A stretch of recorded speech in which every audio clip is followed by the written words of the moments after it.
Hello guys, I hope you all are doing good. I am Vishaliki Khan and we are discussing the optical communication. Today in this video, we are going to talk about the LED characteristics. This is the first part of the LED characteristics, and today we are going to talk in detail about the three characteristics of the LED, that is the optical output power, the output spectrum and the modulation bandwidth. We are going to talk in detail about all three of them, and in the next video on the LED characteristics, we are going to talk about the reliability and the modulation. So these videos are really important. I hope you all are watching it with your utmost attention, and I hope all of you have watched the previous videos where I have talked about the LEDs. At least you should know what are LEDs, what it has to do with the optical communication. Okay, so if you know all of these things, so let's start our discussion with the optical output power.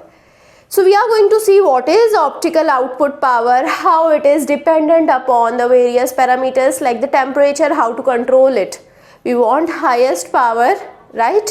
So after that we are going to see the output spectrum. So we are going to discuss the line width in detail and how the bandwidth is dependent upon the various characteristics. We are going to see that. After that we are going to talk about the modulation bandwidth, and we are going to see how fast the LEDs are and how fast the lasers are. In comparison to both of them, we are going to see the speed of the LED and how the speed depends upon the various parameters, how to increase the speed of the LED. We want the faster communication to happen, right? We don't want delays in our communication process, and how to increase the speed, that we are going to focus upon. So first is the optical output power. So as the name suggests, it is the output power. So the light output, the output that we are getting as the optical output is linear against the linear part, right? So if I talk about the lasers corresponding to the linear part, the output is linear.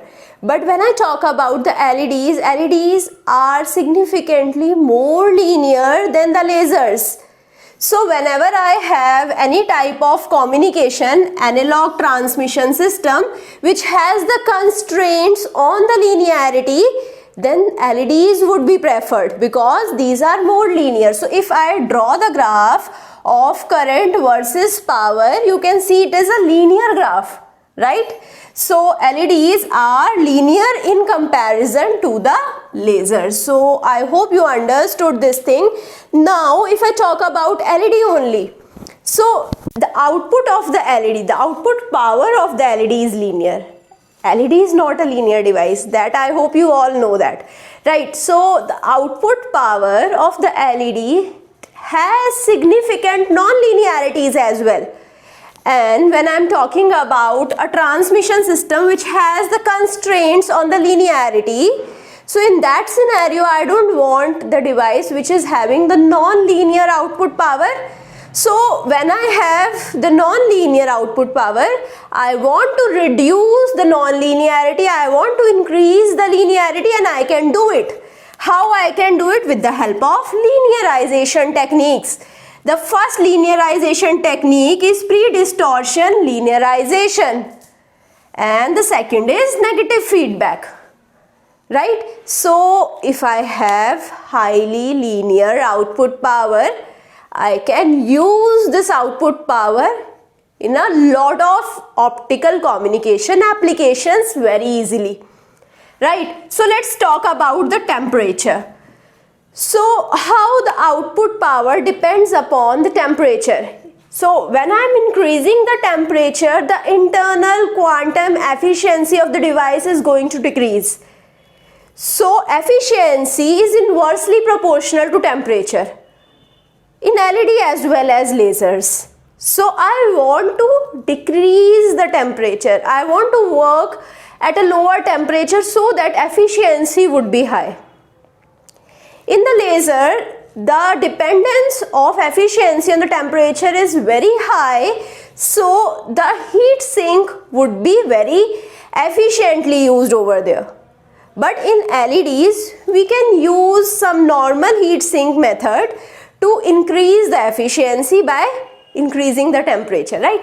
So when increase in temperature would be there, I will be using heat sink to increase the efficiency, right? So emitted light will be decreasing as the PN junction temperature will be increasing, because the PN junction temperature is affecting the efficiency the most, right? So we have to control the PN junction temperature most. So now here you can see the output power versus the temperature.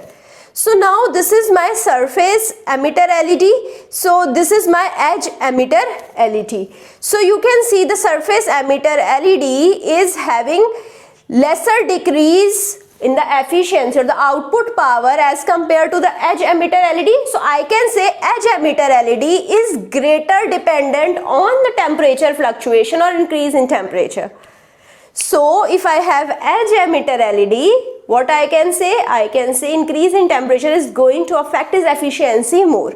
So edge emitting device will be having the greater temperature dependence than the surface emitter. And this graph is plotted at lambda is equal to 1.3 micrometer. So when I have the higher temperature, at the elevated temperature, I will be using the devices to cool down my circuit, or I will be using the thermoelectric coolers.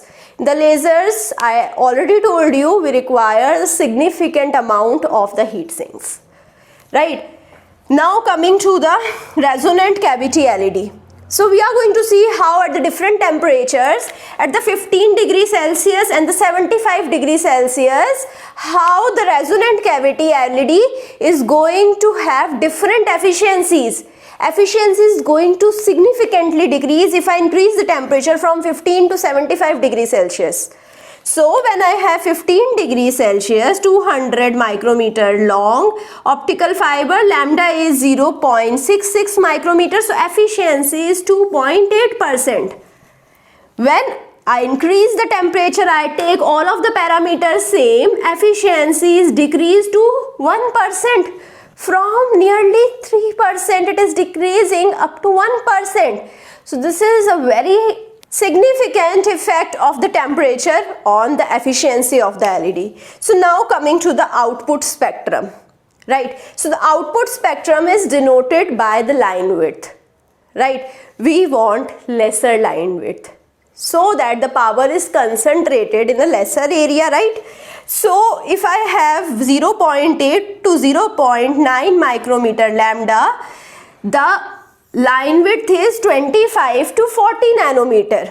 But if I have the lambda between 1.1 to 1.7 micrometer, if I increase the lambda or if I decrease the frequency, then the line width is going to increase. It is going to become 50 to 160 nanometer.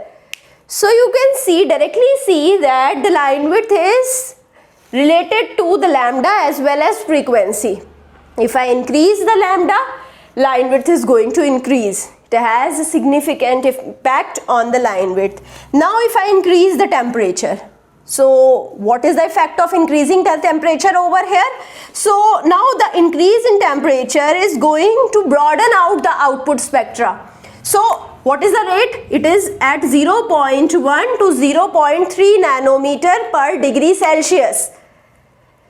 So if I have higher temperature, I will broaden out my output spectra, right? So power is going to concentrate in a larger area than the previous area. If I increase the temperature, what I want? I don't want that. So if I have aluminium gallium arsenide device, we have shifting by 0.3 to 0.4 nanometer per degree Celsius. But if I have Indian gallium arsenide phosphide device, you can see the shifting is by 0.6 nanometer per degree Celsius, which is very high.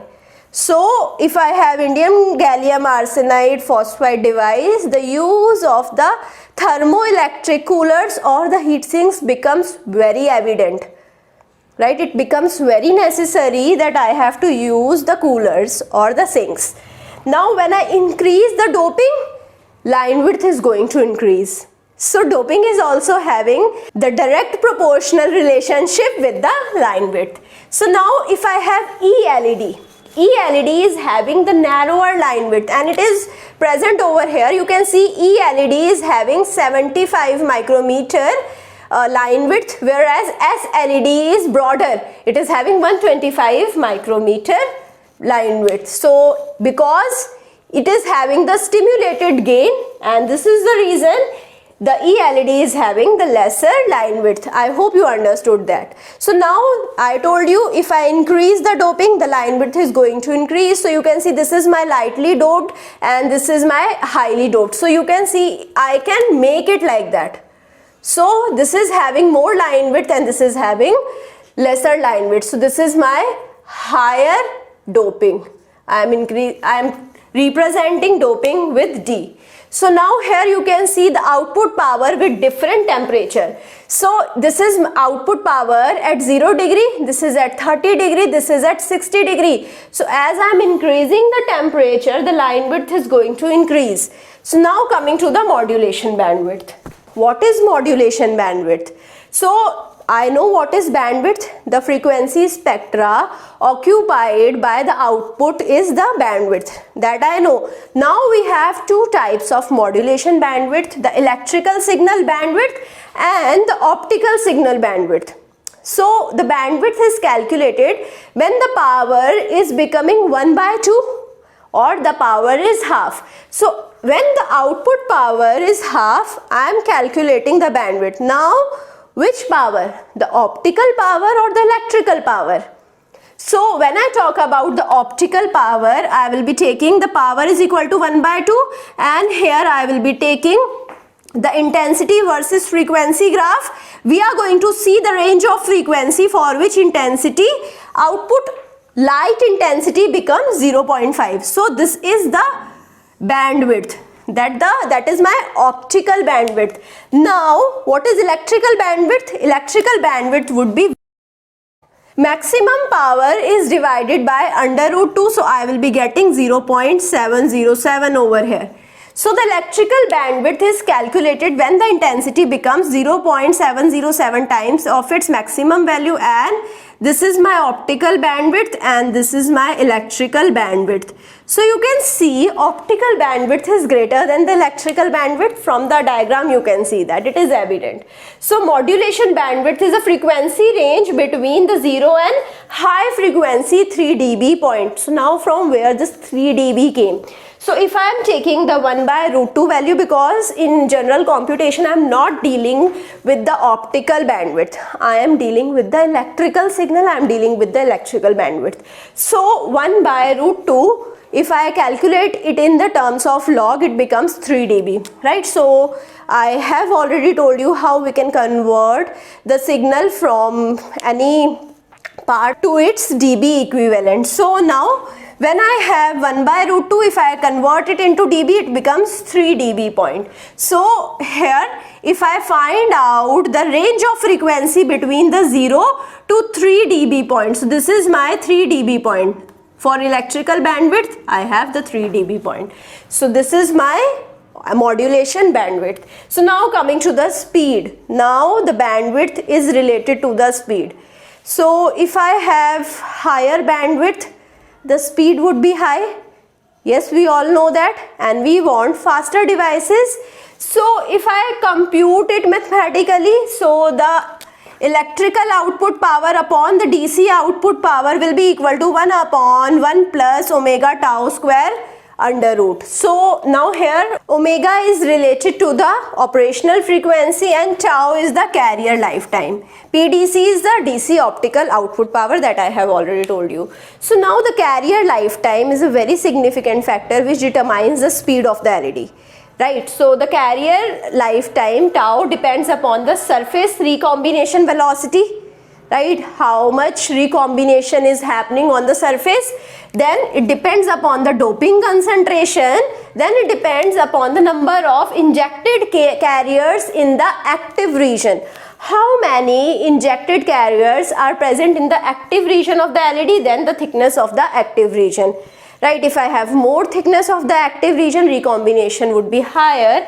Tau is going to increase. So now tau is going to decrease if I have decrease in the thickness of the active region, or I have increase in the active layer doping. So by both of these parameters I can increase the speed of the LED, or I can increase the modulation speed. So what is the modulation speed? The modulation speed is the output signal generation speed. So if I give any electrical signal to the LED, this electrical signal has to be converted into the optical signal by modulation. Somewhere it will be having high intensity and somewhere it will be having lower intensity. The intensity is related to the input electrical signal, and now the input electrical signal, if it is changing very fast, the output modulated signal should be changing very fast. So if I have a high speed LED, it will be giving me high speed changes in the output